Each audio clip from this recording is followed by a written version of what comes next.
wabarakatuh. Baiklah, pada kesempatan kali ini saya akan memaparkan proyek metode morfologi tumbuhan tahun 2024 dengan spesies tumbuhan Citrus aurentifolia atau yang lebih dikenal dengan jeruk nipis yang tergolong ke dalam famili Rutaceae. Dengan saya sendiri, Fani Hafiza Haidi dengan MPM S1J023009, mata kuliah Botani, dosen Profesor Dr. Insinyur Dwi Ganevianti, Master Science. Program studi Agroekoteknologi, Fakultas Pertanian Universitas Bengkulu. Yang pertama adalah morfologi akar. Sistem perakaran pada tanaman jeruk nipis mempunyai sistem perakaran tunggang, di mana pada akar tanaman ini bagian lembaga tumbuh terus menjadi akar pokok yang bercabang-cabang menjadi akar-akar kecil. Akar pada tanaman ini memiliki cabang dan serabut akar.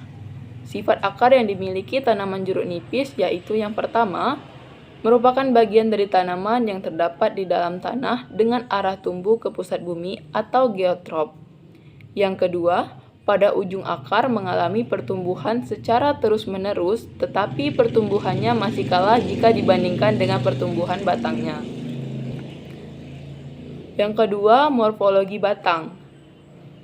Pada tanaman jeruk nipis, morfologi batangnya merupakan tanaman yang merupakan tumbuhan berbatang jelas.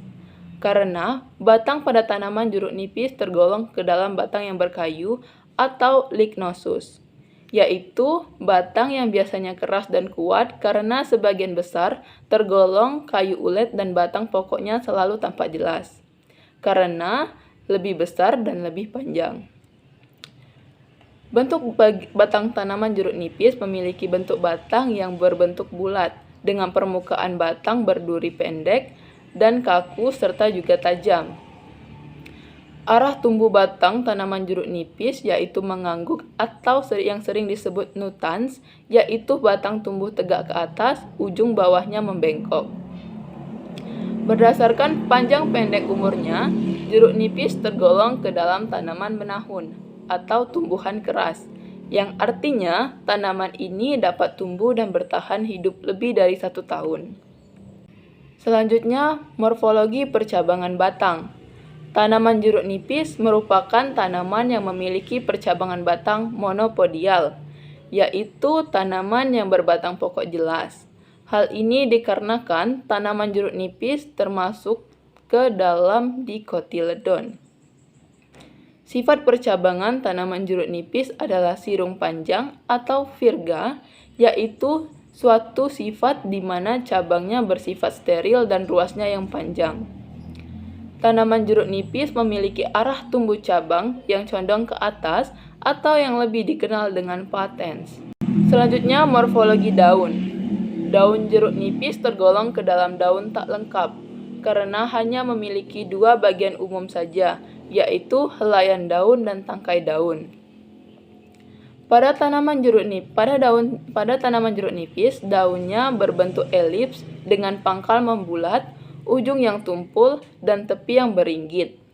Permukaan daunnya licin dan kasar pada bagian bawahnya. Daging daun atau intervenium pada daun jeruk nipis berwarna putih kehijauan, dengan warna daunnya berwarna hijau yang berfungsi untuk membantu proses fotosintesis. Sistem pertulangan daunnya menyirip dengan tangkai yang bersayap. Pada tanaman jeruk nipis, daunnya merupakan daun yang tergolong ke dalam daun majemuk beranak satu, karena pada satu tangkai daunnya terdapat 1 helai anakan daun dengan susunan daun yang berselang-seling. Selanjutnya, morfologi bunga. Bunga pada tanaman jeruk nipis termasuk ke dalam bunga yang lengkap, karena bunga jeruk nipis mempunyai bagian-bagian stamen, pistilum, kaliks, dan korola. Selain itu, bunga pada tanaman jeruk nipis juga tergolong ke dalam bunga yang sempurna, karena pada bunganya memiliki organ reproduksi jantan atau stamen dan organ reproduksi betina atau pistilum. Bunga jeruk nipis termasuk ke dalam bunga yang majemuk, di mana pada satu tangkai bunganya terdapat lebih dari 1 bunga. Selain itu, bunga jeruk nipis tergolong ke dalam tumbuhan berumah satu, di mana proses penyerbukannya termasuk ke dalam penyerbukan sendiri atau autogami dengan perantara penyerbukan melalui perantara serangga. Morfologi buah. Pada tanaman jeruk nipis, buahnya merupakan buah sejati karena buahnya terbentuk dari bakal buah. Buah jeruk nipis merupakan buah yang tipe buahnya termasuk ke dalam tipe buah sejati yang berdaging. Hal ini dikarenakan buah jeruk nipis merupakan buah yang terbentuk dari satu bunga dengan satu bakal buah saja dan pada dinding buahnya menjadi tebal dan berdaging. Di mana daging-daging buah pada jeruk nipis ini seringkali dapat terlihat dengan jelas dan dapat dibedakan menjadi 3 lapisan. Yang pertama kulit luar atau yang sering disebut dengan eksokarpium, kulit tengah, mesokarpium, dan kulit dalam endokarpium. Selanjutnya morfologi biji. Pada morfologi biji jeruk nipis, bijinya terdiri dari beberapa lapisan. Yang pertama, bagian lapisan kulit luar atau tesla yang berfungsi sebagai pelindung utama bagian dalam biji. Dan yang kedua, bagian lapisan kulit dalam atau yang sering disebut tegmen yang berfungsi sebagai pelindung bagi bagian dalam biji seperti inti biji dan embrio. Pada inti biji, terdapat 2 bagian penting, yaitu lembaga atau embrio yang berfungsi sebagai calon tumbuhan baru yang dapat berkembang menjadi tumbuhan baru jika kondisi lingkungannya sesuai dengan suhu yang ditentukan oleh tumbuhan.